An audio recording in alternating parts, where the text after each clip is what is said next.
pernah terjadi di Pondok Gede, belum pernah ada selama sejarah kan. Karena kenapa saya bilang Wahabi itu sistematis, dakwahnya itu silent. Ya. Beda dengan kita. Makanya banyak lengah orang-orang kita itu tentang pergerakan mereka. Tanpa sadar, tiba-tiba bahan udah jadi aja. Gitu. Apa bedanya seperti membuat satu minuman keras?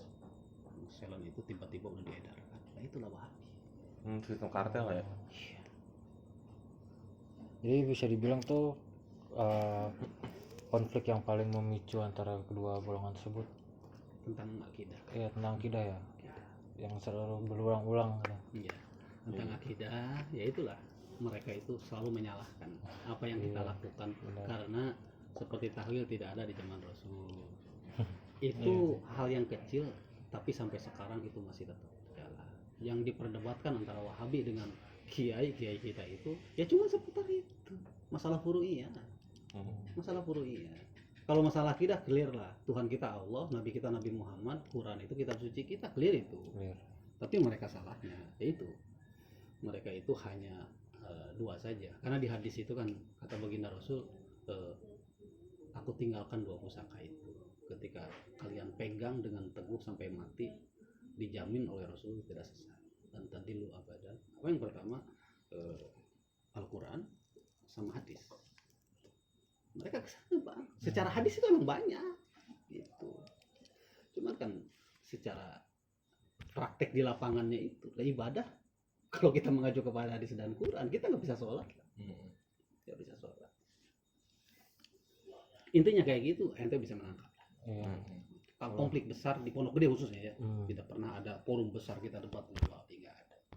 Tapi yang bahaya mereka dakwahnya sistematis dan silent, dan itu udah banyak cetakan mereka. Tapi kayaknya forum itu dibikin di MUI seru tuh, dibikin di MUI seru itu diskusi.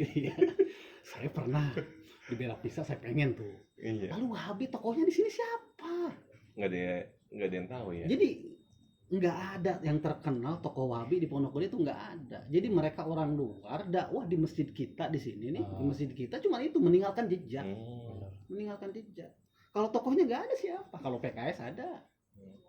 Seperti Saiful Daula. Iya. Tokoh-tokoh apa pentol-pentolan kerasnya yang di TV tuh ya, ke Firanda. Nah itu orang mana gitu kan? Iya. Nah mereka hebatnya itu kayak apa ya? Kayak kucing lah. Kucing orang RT 3 beraknya di sini. Itu kan keren tuh orang itu. Oh makanya kemarin saya nelponin Ansor Jatiluhur, Jatisari, nggak ada yang tahu Wahabis itu siapa. Padahal itu secara Wahabis di daerah situ ya. Secara tokoh di Pondok Gede nggak ada. Misalnya nih kayak NU, oh pusatnya di sini nih, gitu kan? Iya. Oh ini Kiai NU-nya nih, Wahabi nggak ada. Jadi kebanyakan yang mengena itu orang-orang Basalamah ya, di kita ya, golongan Basalamah, termasuk di sini ketika kita susul Basalamah.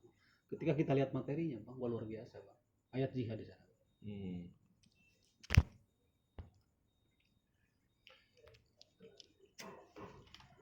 Keren banget ya. Bahkan yang paling bahaya itu ibu-ibu yang didoktrin. Siti Aisyah belum pernah ada sejarahnya di hadis itu mencium tangan Rasulullah. Ada juga Rasulullah mencium kening Siti Aisyah. Hampir-hampir doktrin itu seorang istri yang ikut terhadap doktrin dia nggak mau cium tangan kepada suaminya. Nah, ini baru sebagian kecil bang yang bahayanya itu. Benar. Gitu. Saya bukan ngomong, karena saya observasi, saya punya jamaah ngaji di situ, lalu saya datangin dengan murodi, saya usir mereka, gitu.